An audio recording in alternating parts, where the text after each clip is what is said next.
How long has the destruction of Germany been planned? The German people have been subjected to decades of guilt because of World War II, because of what Hitler and the Nazis did some 80 years ago.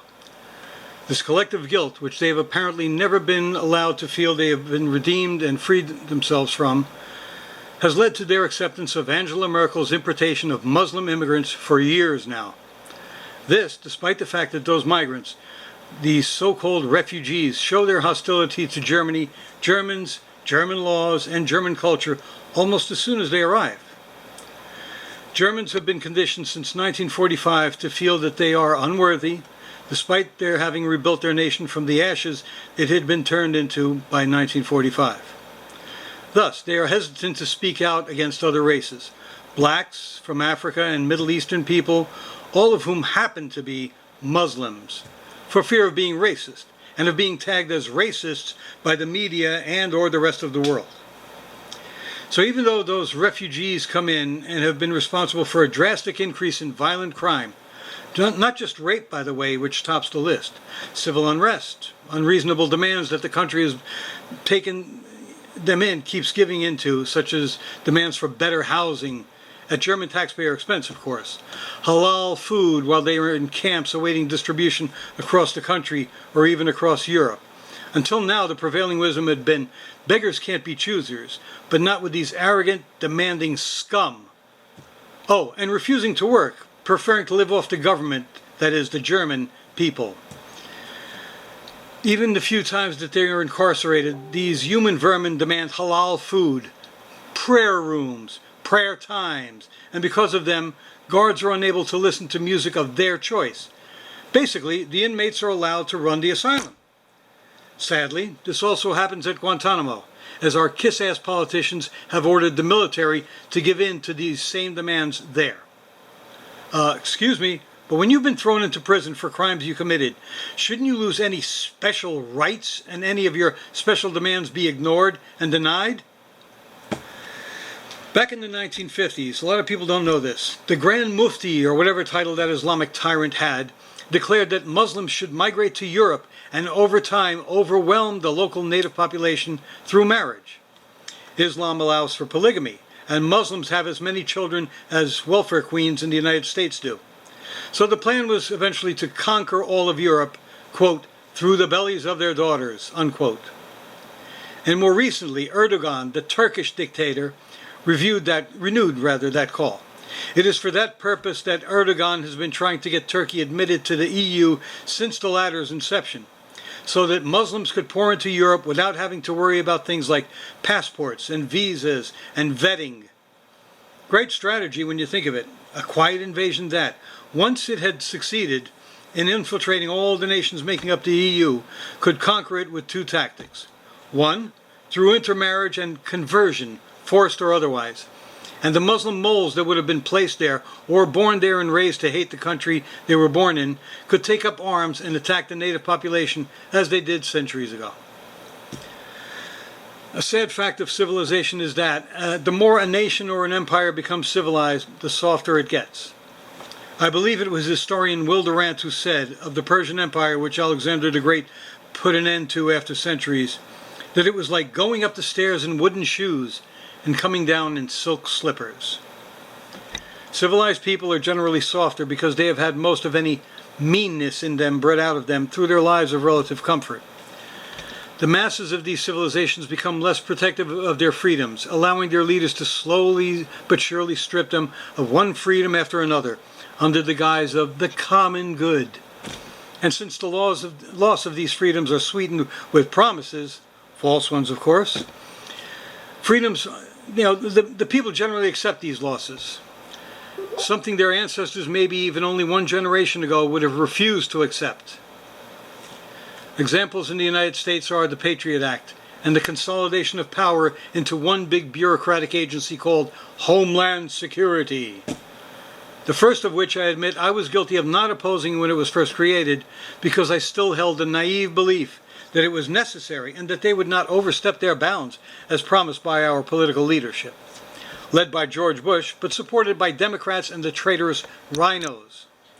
For those of you who are still not familiar with that anagram, it refers to Republicans in name only. That is, phony Republicans who have taken over the GOP, the establishment in the GOP, and betrayed true GOP principles of lower taxes, smaller government, more individual freedom, and so on. What some refer to as Democrat light. The Founding Fathers were wiser than anyone gives them credit for these days, as they foresaw and tried to prevent such overstepping of authority by government. But years and years of leftist indoctrination in our schools, where the Constitution is no longer taught, combined with leftist taunting of the Constitution, have created a couple of generations of Americans who no longer respect that document, one of the greatest works ever produced, political or otherwise. And, of course, they have no idea of what the document that they have been taught to disrespect, disregard, and hate really says. We now know how stupid and inefficient Homeland Security has been at the airports, operating there as TSA, inconveniencing Americans and foreign tourists in the name of safety, while going out of their way in an attempt to not offend Muslims.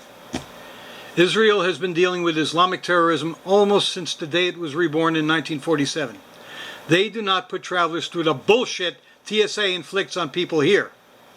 They actually profile people, and they have been successful to date. We, on the other hand, have had many incidents, the most glaring of which was the so-called shoe bomber, who was stopped not by the TSA, but by citizens who were fellow passengers on the flight. Just as it was citizens who noticed and thwarted the attempted Times Square bombing a few years back, and not the armed presence New York City had posted all over the city, not the NYPD, not the FBI, or any other government agency belonging to Homeland Security. As I say this, I realize that the next time I ever get on a plane, I am going to be subjected to the most rigorous scrutiny imaginable, all because I am speaking out about how incompetent TSA is. I'm screwed. The stupid crap I had to put up with last time I flew will probably be multiplied. Government bureaucrats do not forgive or forget. C'est la vie.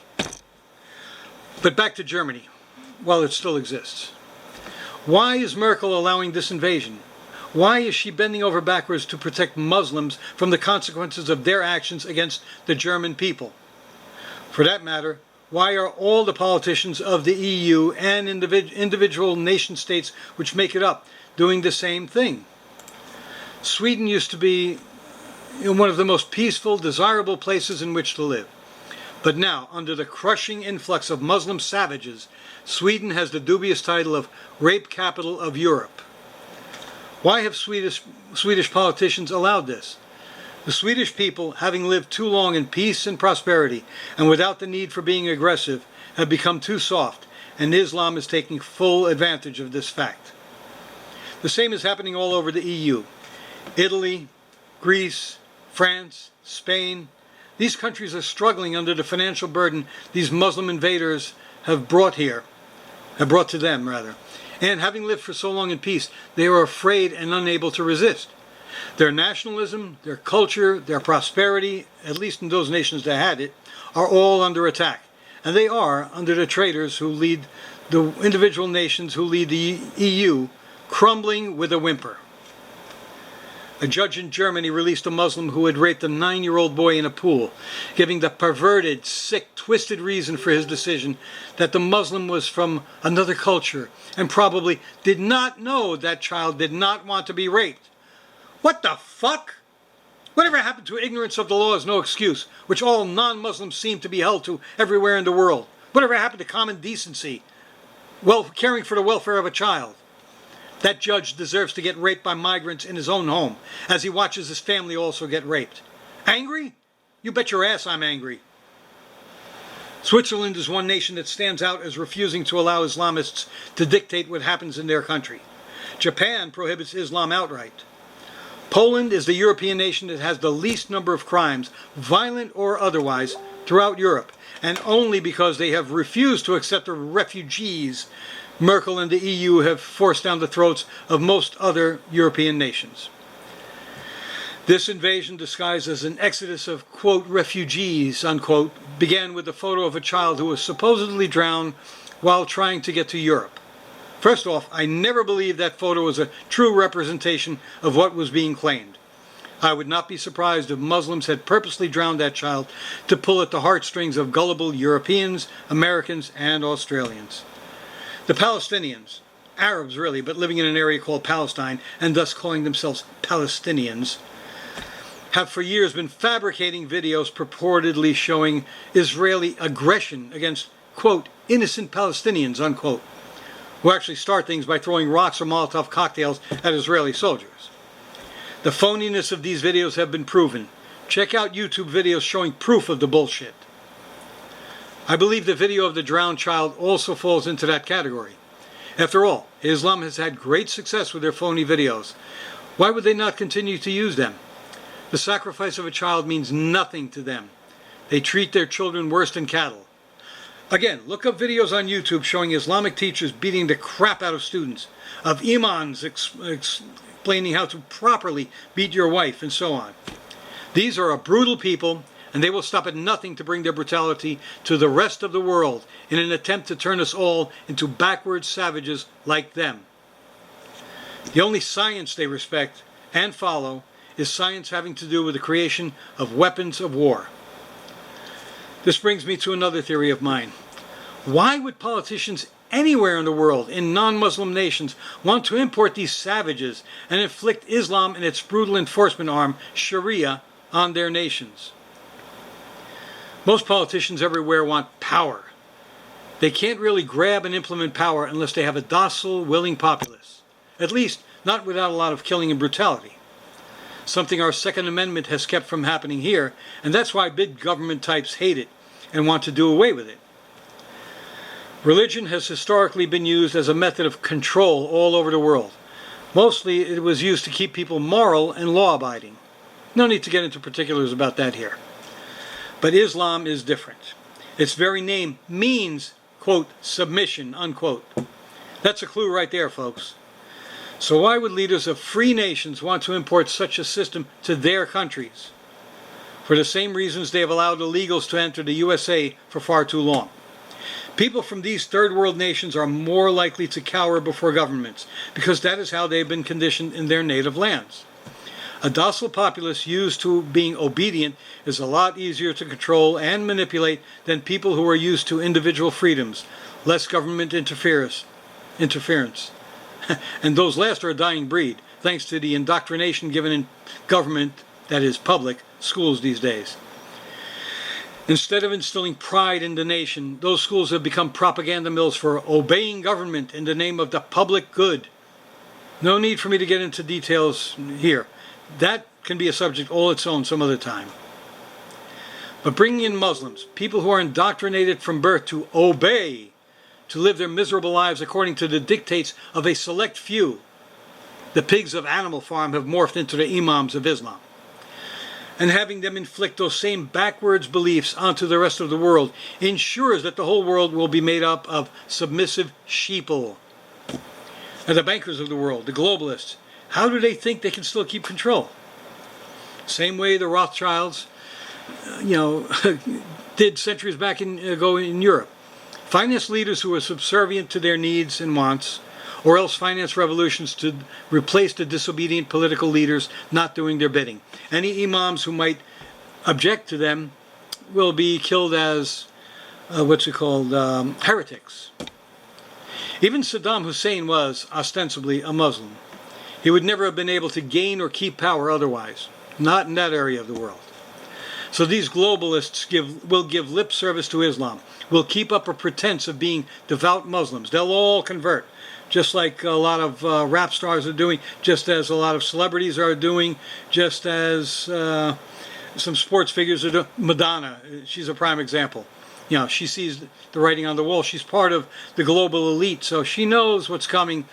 She's just ahead of the agenda. Anyway, if they pretend to be imams, their control of the world will be complete. Perhaps not in the way they originally intended, but hey, they are adaptable and they're not above doing or pretending anything in order to take complete, undisputed control of the world and its inhabitants. Islam, in this sense, makes itself a near-perfect tool for those globalist dictators. What Gary Allen warned us about in his great book, None Dare Call It Conspiracy, will have come to fruition, though in a somewhat different form. But it will be the socialist, globalist world the super-rich have been aspiring to for centuries. Then they would be free to implement Agenda 21, mass killing through starvation or other means in order to thin the population, make it smaller, easier to control and manipulate. If this influx of Muslims who refuse to assimilate to the West is not stopped and reversed, I foresee only one solution if we are to remain non-Muslim and out from under the thumb of the globalists. I see a series of worldwide civil wars coming, a final crusade to rid the civilized world of this cancer that is Islam, and inflicting a startling yet effective setback to globalist plans. Truthfully, it's our only hope. We've got to stop these globalists. We've got to stop these Muslims. For a while, anyway.